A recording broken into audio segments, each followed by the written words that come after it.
लिङ्गाष्टकम्। ब्रह्ममुरारिसुरार्चितलिङ्गं निर्मलभासितशोभितलिङ्गम् जन्मजदुःखविनाशकलिङ्गं तत्प्रणमामि सदा शिवलिङ्गम् देवमुनिप्रवरार्चितलिङ्गं कामदहनकरुणाकरलिङ्गम् रावणदर्प विनाशकलिङ्गं तत्प्रणमामि सदा शिवलिङ्गम् सर्वसुगन्धसुलेपितलिङ्गं बुद्धिविवर्धनकारणलिङ्गम् सिद्धसुरासुरवन्दितलिङ्गं तत्प्रणमामि सदा शिवलिङ्गम्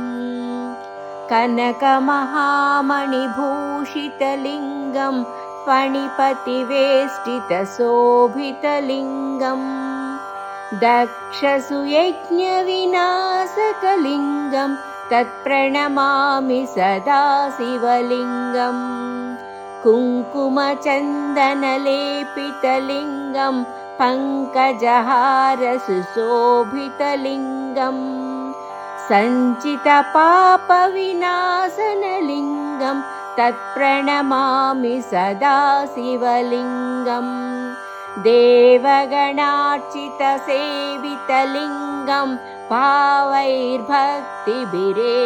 च लिङ्गम् दिनकरकोटिप्रभाकरलिङ्गं तत्प्रणमामि सदा शिवलिङ्गम् अष्टदलोपरिवेष्टितलिङ्गं सर्वसमुद्भवकारणलिङ्गम् अष्टदरिद्रविनाशनलिङ्गं तत्प्रणमामि सदा शिवलिङ्गम् सुरगुरुसुरवरपूजितलिङ्गं सुरवनपुष्पसदार्चितलिङ्गम् परमपदं परमात्मकलिङ्गं